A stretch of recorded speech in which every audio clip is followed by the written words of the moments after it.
Hello students, देखो ये video उनके लिए है जिनको हर हाल में 2024 में आरआरबी क्लियर करना, आरआरबी ऑफिस असिस्टेंट या फिर ऑफिसर स्केल 1। क्या जो स्ट्रैटेजी मैं बताने वाला हूँ वो दोनों को साथ में क्लब करके मैं बताने वाला हूँ, अलग से नहीं है। क्या सबसे पहले तो देखो कि अगर इस वीडियो को देख रहे हो तो मैं ये मान के चलता हूँ कि इतनी फायर अंदर है कि मुझे 2024 में क्लियर करना ही करना। देखो कोई भी अगर डाउट अपने आप में अपने अंदर रखोगे तो प्रिपरेशन का लेवल घट जाएगा। तो इतनी फायर होनी चाहिए कि नहीं मुझे हर हालत में करनी। अब है कि डाउट क्यों होता है कि भाई प्रिपरेशन नहीं है क्या? या फिर क्या इतने टाइम में हम कर सकते हैं।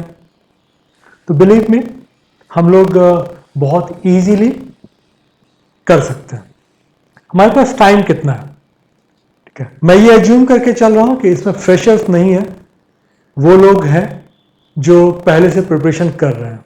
क्या अब देखो हमारे पास अगर मैं टाइम की बात करूं तो मेरे पास अभी होगा अप्रॉक्स 2 months क्या फॉर प्री है, क्योंकि ये 3 अगस्त से स्टार्ट हो रहा है तुम्हारा।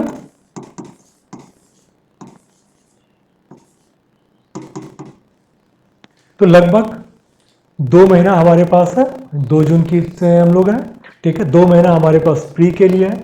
इसके बाद अनदर 2 months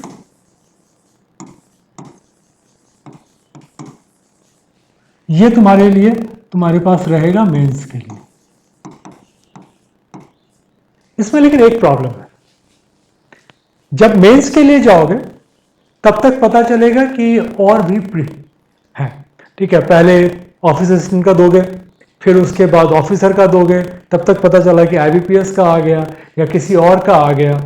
तो हम लोग ये मान के चलें कि हमारे पास ये 2 महीना तो है, बट इस 2 महीने में मैं डिस्टर्ब भी रहूंगा। तो हमारी क्या स्ट्रेटेजी होनी चाहिए?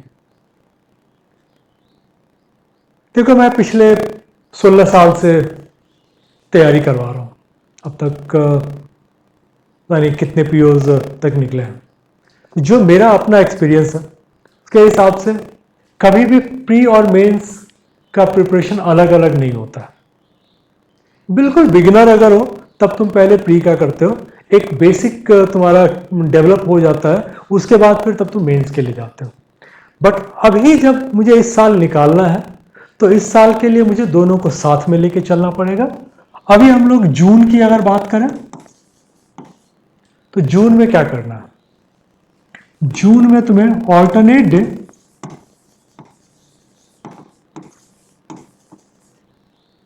प्री एंड मेंस का टेस्ट देना है एक।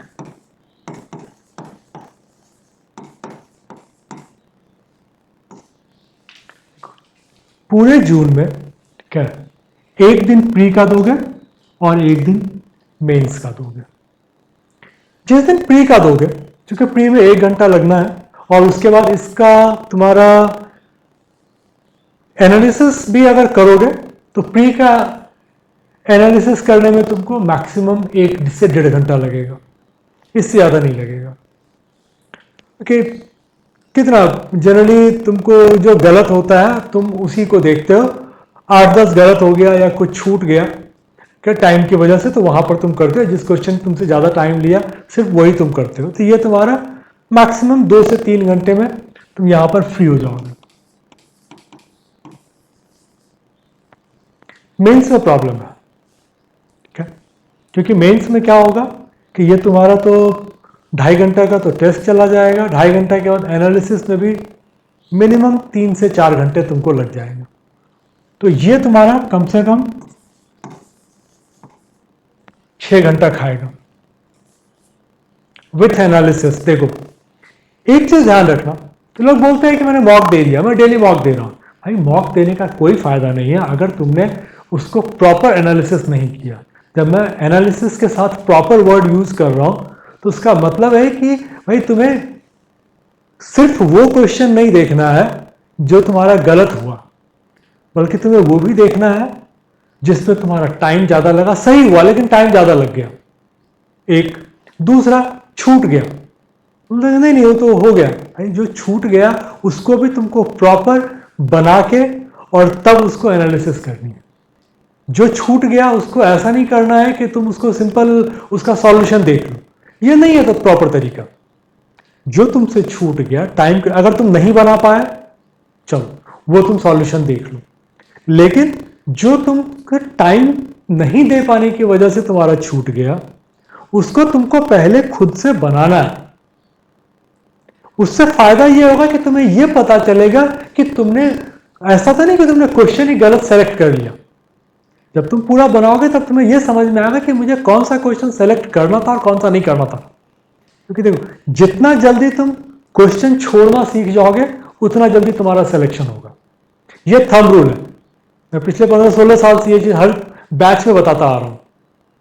क्वेश्चन छोड़ने आना चाहिए, क्वेश्चन बनाने नहीं आना चाहिए। क्वेश्चन छोड़ना पहले सीखो। ये कब सीखोगे? जब तुम प्रैक्टिस करोगे, प्रैक्टिस के बाद एनालिसिस करोगे। ठीक है, इस बात को ध्यान रखना कि तुम्हें प्री और मेन ऑल्टरनेट डे देना है। ठीक है, जिस दिन प्री दोगे उस दिन तुम्हारे पास सफिशिएंट टाइम रहेगा। ठीक है, तो इस दिन तुम मैथ्स एंड रीजनिंग का प्रैक्टिस करोगे। क्या प्रैक्टिस करोगे? हर उस सेक्शन में जहां तुम्हें लगता है कि प्रॉब्लम है, जिसमें तुमको टाइम लग रहा है, या फिर अगर नहीं तो कोई भी चैप्टर उठा लिए। ठीक है, जैसे अभी हम लोग वीकली, आज इस संडे को मैं बात कर रहा हूं, अगले संडे को फिर बात करेंगे हम लोग। ठीक है, तो ऐसा करते हैं कि हर संडे का मैं एक प्लान दे देता हूं कि भाई इस वीक में तुम्हें क्या करना है, हर वीक का कर देता हूं। तो फर्स्ट वीक ऑफ जून है, इस वीक में अगर मैं बात करूं, और ये जो तुम्हारा होगा ये बेसिकली दोनों चीजों के लिए होगा, कुछ तुम प्री के लिए करोगे और कुछ मेंस के लिए करोगे। तो मान लो कि फर्स्ट वीक में हम लोग सिंप्लीफिकेशन से स्टार्ट करते हैं। सिंप्लीफिकेशन, अप्रॉक्सीमेशन,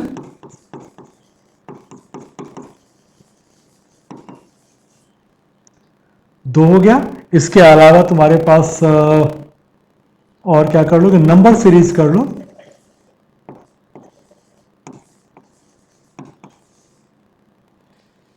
इससे फायदा क्या होगा? ये तीन अगर तुम्हारा क्लियर रहेगा तो इससे मान के चलो कि ऑफिसर में 10 क्वेश्चन और ऑफिस असिस्टेंट में 15 क्वेश्चन यहां से रहते हैं। तो एक वीक में हमारा 10 से 15 क्वेश्चन हमारा कवर हो जाएगा। तो फर्स्ट वीक में तुम लोग इस चीज को कर लो। तो ये तो होगा कि जब भी तुम्हारे पास प्री करोगे ये आ जाएगा। रीजनिंग की बात करो तो रीजनिंग में हम लोग, रीजनिंग में देखो ज्यादा कुछ रहता नहीं है। हम लोग दो ही चीजें होती है, या तो पजल्स होती हैं, ठीक है, या फिर पजल्स के अलावा मिसलेनियस होता है। तो इस वीक में मिसलेनियस कर लो।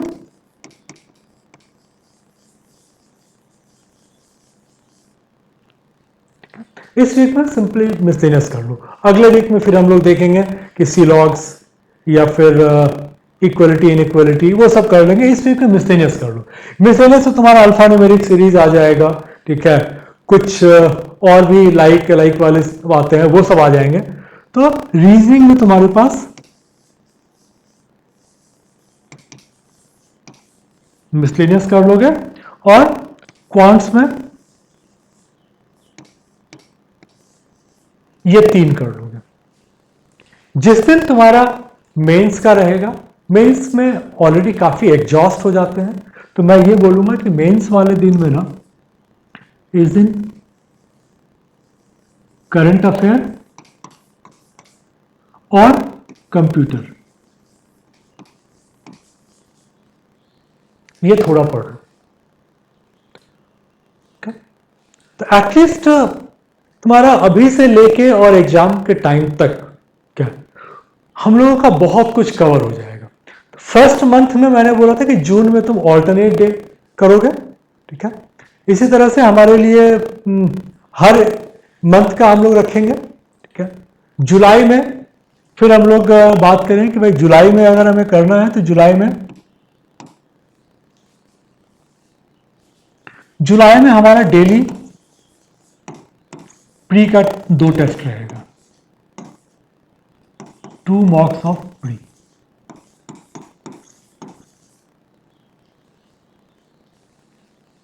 क्या फिलहाल हम लोग जून और जुलाई की बात करेंगे, अगस्त में एग्जाम दे लो, फिर हम लोग बात करेंगे कि मेंस में हमें क्या करना है। ठीक है, उसके बाद हम लोगों का मेंस का सेट चलेगा। ठीक है, डेली हम लोग मेंस का सेट चलाएंगे।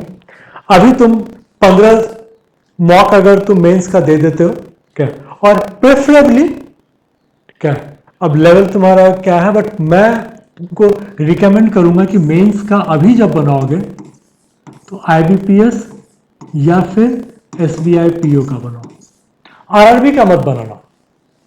ठीक है, इस मंथ में आरआरबी का मत बनाना, आरआरबी का हम लोग प्री के बाद बनाएंगे। क्या, एक लेवल तुम्हारा बन जाएगा, क्योंकि देखो हमें इस साल रिजल्ट लेना है, तो हमारी स्ट्रेटेजी ऐसी होनी चाहिए कि किसी भी हालत में हमारा रिजल्ट ना रुके और हम अपना बेस्ट हर हालत में दे पाए। देखो इतना डिफिकल्ट नहीं होता, तुम्हें भी पता है कि कितने परसेंट पे तुम्हारा जो सिलेक्शन होता है प्री में। ठीक है, वैरी कर सकता है, किसी स्टेट से हो उस पर वैरी कर सकता है, बट अगर मैं मेंस की बात करूं तो मेंस तो 50% पे तुम्हारा सिलेक्शन होना है। क्या, तो हम लोग 60% टारगेट करके चलेंगे, और 60% कैसे लेके आना है ये हम लोग अभी बात नहीं करेंगे, ये हम लोग अगस्त में बात करेंगे, जब एक बार तुम्हारा प्री खत्म हो जाता है। क्या, उसके बाद हम लोग बात करेंगे कि हमें मेंस के लिए क्या स्ट्रेटेजी बनानी है। फिलहाल के लिए अभी हम लोग दोनों को कंबाइन करके चल रहे हैं। जून में तुम्हें ऑल्टरनेट डे एक मॉक प्री का देना है, एक मेंस का देना है, और हमें यह कोशिश करनी है कि मेरा पूरा मैथ्स और रीजनिंग का रिवीजन हो जाए प्री के हिसाब से, मोस्टली प्री के हिसाब से। तो इसमें क्या हो जाए कि मैथ्स और रीजनिंग अभी हम लोगों ने ये डिसाइड किया कि मैथ में हम लोग सिंप्लीफिकेशन, अप्रॉक्सीमेशन और नंबर सीरीज करेंगे। ठीक है, और रीजनिंग में हम लोग मिसलेनियस करेंगे। तो फिलहाल इस वीक में ये करो, नेक्स्ट वीक में हम लोग फिर लेके आएंगे कि हमें उस वीक में क्या करना है। ठीक है, परंतु तो इस हिसाब से क्या होगा कि तुम्हें अगर हर वीक का टारगेट अगर मिल जाता है तो तुम्हारे लिए इजी हो जाएगा। अभी से अगर मैंने बता दिया तुम्हें अभी से पूरे 1 महीने का, तो होगा क्या कि मिक्स हो जाएगा, कुछ लोग छोड़ देंगे, हो नहीं पाया। इसलिए ऐसा करते हैं कि हम लोग वीकली टारगेट लेते हैं, फिर हम लोग डिस्कस करेंगे। तुम लोग कमेंट बॉक्स में लिख सकते हो कि अगर कोई भी प्रॉब्लम आ रहा है, कुछ भी आ रहा है, कमेंट बॉक्स में लिखो। ठीक है, हम उस पर डिस्कस करेंगे। ठीक है, चलो, ऑल द बेस्ट।